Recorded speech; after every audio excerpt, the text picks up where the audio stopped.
You know, when we were coming through as kids, we didn't really know what our purpose in life was or what it would be. We didn't necessarily know who we would become, so to speak. And so we spent a lot of time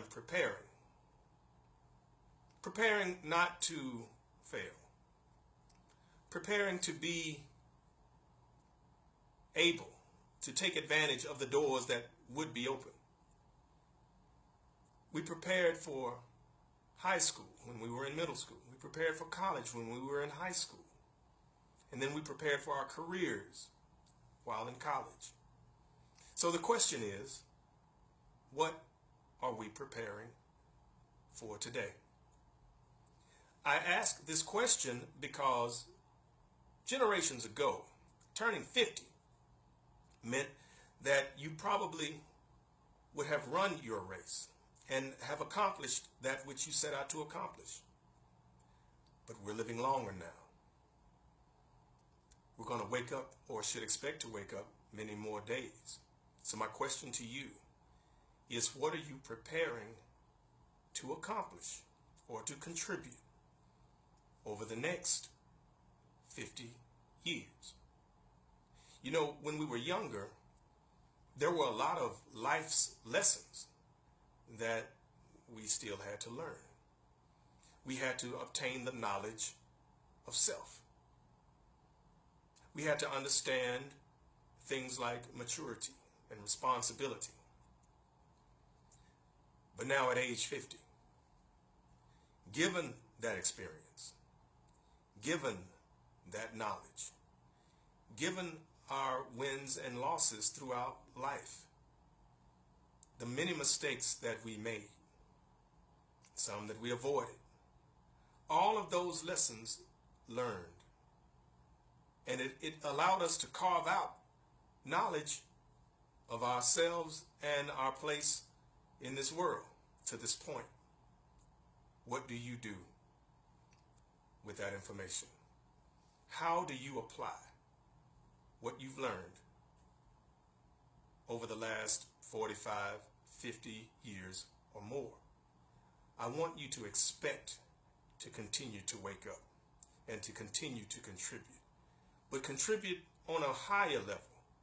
It's not necessarily a bad thing to get up and go to work for 30 years, but for the many individuals that I've spoken with, that just wasn't good enough, because they knew that there was something else about them that they wanted to have accomplished. See, at the end of it all, when you have nothing else to contribute, when you have nothing else to offer, then you will be at peace with what you have contributed. And I want you to experience that peace. I want to experience that peace. So we need to take this time, the time of our lives where we've literally should have grown up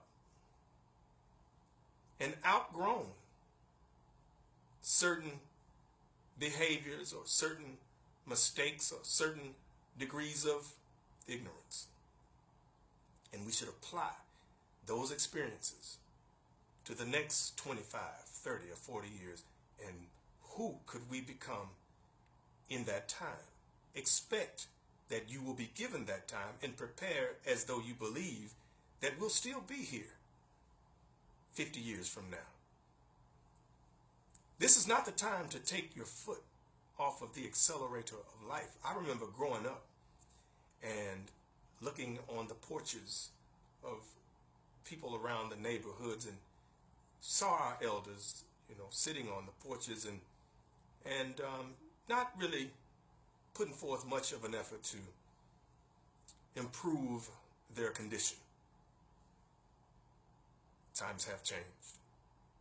And speaking of our elders, this time of year, there are disturbing reports that there's a spike in the loss of our elders.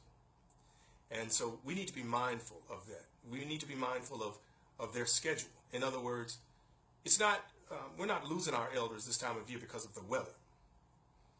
No, we're losing them because of missed doctor's appointments. In many cases, forgetting to take the prescribed medications for their conditions. In many cases, the stress that comes with travel or keeping late hours due to visitation and company and relatives, and not getting adequate rest, and sometimes eating certain foods that don't agree with their existing conditions. So let's be responsible for our elders throughout this time of year. My challenge to you is to think about, who will you become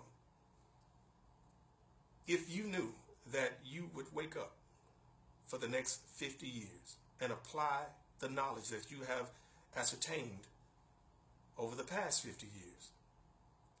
And remember to put forth your best effort to be at your best, because it's all about keeping certain doors and opportunities available. That's why you were told to get the high school diploma. Why? Because without it, certain doors wouldn't be open. You were told to get the college degree. Why? Because you are not even eligible for certain opportunities without it. Well, now, at age 50, your health is that document. Your health is that eligibility.